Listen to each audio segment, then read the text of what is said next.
Hello students, আমাদের চ্যানেলে তোমাদের সকলকেই স্বাগতম। আজকের ক্লাসে আমরা ক্লাস 5 এর রায়ো মার্টিন 2024 প্রশ্নবিচিত্রার পরিবেশ ও বিজ্ঞানের সেকেন্ড ইউনিট টেস্টের 16 নম্বর স্কুলের প্রশ্নোত্তরগুলি করব। পরিবেশ ও বিজ্ঞানের আগের স্কুলের প্রশ্নোত্তরগুলি তোমরা যদি দেখে না থাকো তাহলে অবশ্যই আমাদের চ্যানেলে গিয়ে দেখে নিও। নিচে ডিসক্রিপশনে লিঙ্ক আমি দিয়ে রাখলাম। আর তোমরা যদি আমাদের চ্যানেলে নতুন হয়ে থাকো তাহলে চ্যানেলটিকে সাবস্ক্রাইব করে পাশে থাকা বেল আইকনটি অলে প্রেস করে রেখো। তাহলে পরে ক্লাসের ভিডিওগুলি আমি আপলোড করলেই তোমাদের কাছে নোটিফিকেশন পৌঁছে যাবে। তাহলে শুরু করা যাক। 16 নম্বর স্কুলের প্রথমে আছে শূন্যস্থান পূরণ করো। 1 নম্বরে আছে যে মূলের সাহায্যে উদ্ভিদ বাতাস থেকে সরাসরি অক্সিজেন নেয় তাকে ড্যাশ বলে। এর উত্তর হবে শ্বাসমূল বলে। 2 নম্বরে আছে শিলাবতী ও দ্বারকেশ্বর নদীর মিলিত প্রবাহের নাম হলো ড্যাশ। এর উত্তর হবে রূপনারায়ণ। 3 নম্বরে আছে জওহরলাল নেহরুর জন্মদিনে ড্যাশ পালিত হয়। এর উত্তর হবে শিশু দিবস পালিত হয়। 4 নম্বরে আছে পশ্চিমবঙ্গের সবচেয়ে উঁচু পর্বতশৃঙ্গ সান্দাকফু। এর উচ্চতা ড্যাশ। এর উত্তর হবে 3630 মিটার। 5 নম্বরে আছে ড্যাশ সালে বক্সা দুর্গ ভারতের অন্তর্ভুক্ত হয়। এর উত্তর হবে 1860 সালে। 6 নম্বরে আছে পশ্চিমবঙ্গের ড্যাশ জেলায় দুগ্ধ সংরক্ষণ কেন্দ্র আছে।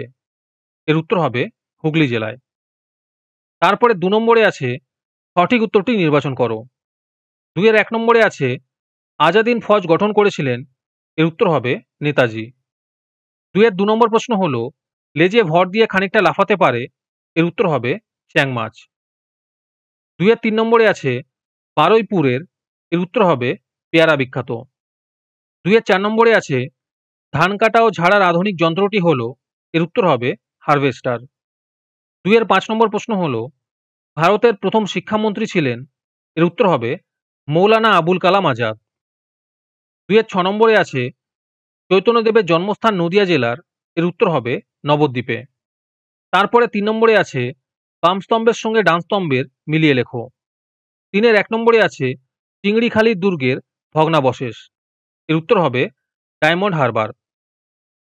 2 নম্বরে আছে সূর্য সেন ছিলেন। এর উত্তর হবে মাস্টার মশাই। 3 নম্বরে আছে ফুটবল খেলা তাতে শরীর মন ভালো হবে বলেছিলেন স্বামী বিবেকানন্দ। 4 নম্বরে আছে আবহাওয়া অফিস আছে। এর উত্তর হবে আলিপুরে।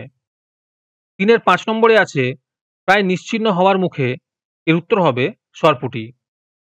6 নম্বরে আছে গান্ধীবুড়ি নামে পরিচিত। এর উত্তর হবে মাতঙ্গিনী হাজরা। তোমাদের মধ্যে থেকে যে কোনো 10 জন আজকের ক্লাসের পিডিএফটি ফ্রিতে পেতে পারো। তার জন্য তোমাদের এই ভিডিওতে লাইক, সাবস্ক্রাইব এবং একটি সুন্দর কমেন্ট করতে হবে। এই ভিডিওতে যখন 100টি লাইক এবং 100টি সাবস্ক্রাইব হয়ে যাবে তারপরে আমি এই ভিডিওর কমেন্টের মধ্যে থেকে র্যান্ডমলি যে কোনো 10 জনকে বেছে নিয়ে তাদের সঙ্গে যোগাযোগ করে এই ভিডিওর পিডিএফটি দিয়ে দেব। আর যারা আগে থেকেই আমাদের চ্যানেলটি সাবস্ক্রাইব করে রেখেছো তারা শুধু লাইক এবং কমেন্ট করলেই হবে। আর বাকিরা এই পিডিএফটি 3 টাকা দিয়ে আমাদের হোয়াটসঅ্যাপ নাম্বার 7501121499 যোগাযোগ করে নিতে পারো।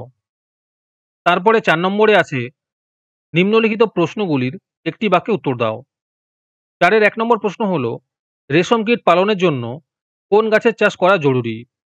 এর উত্তর হবে তুঁত গাছের। 2 নম্বরে আছে দুটি জিওল মাছের নাম লেখো। এর উত্তর হবে মাগুর এবং কই। তারপরে 5 নম্বরে আছে নিম্নলিখিত ছবি ছকটি পূরণ করো। পাশাপাশির মধ্যে দেওয়া আছে 1 নম্বরে বক্সা অরণ্যের প্রবেশদ্বার। এর উত্তর হবে আলিপুরদুয়ার। 2 নম্বরে আছে পশ্চিমবঙ্গের ম্যানগ্রোভ অরণ্যের অধ্যুষিত অঞ্চল। এর উত্তর হবে সুন্দরবন। 4 নম্বরে আছে পূর্ব মেদিনীপুরের যেখানে কাজু বাদামের চাষ হয়। এর উত্তর হবে দীঘা। 5 নম্বরে আছে পশ্চিমবঙ্গের যে জেলার পুরো অংশটি পশ্চিমের মালভূমি অঞ্চল। এর উত্তর হবে পুরুলিয়া। তারপরে উপরে নিচে মধ্যে আছে 1 নম্বরে পশ্চিমবঙ্গের যেখানে জাতীয় পাঠাগার আছে। এর উত্তর হবে আলিপুর। 3 নম্বরে আছে পশ্চিমবঙ্গের যে জেলা মাটির পুতুল ও সরপুরির জন্য বিখ্যাত। এর উত্তর হবে নদিয়া জেলা। তারপরে 6 নম্বরে আছে নিচের প্রশ্নগুলির 2-3টি বাক্যে উত্তর দাও। এই প্রশ্নোত্তরগুলো আমি তোমাদের দেখিয়ে দিচ্ছি, তোমরা দেখে দেখে নোট ডাউন করে নিও। 6 এর 1 নম্বর প্রশ্ন হলো, লুপ্তপ্রায় মাছ বাঁচানোর জন্য কি কি উপায় গ্রহণ করা যেতে পারে?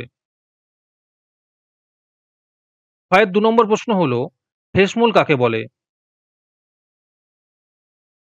6 এর 3 নম্বর প্রশ্ন হলো, পর্বতের মাথায় বরফ জমে কেন?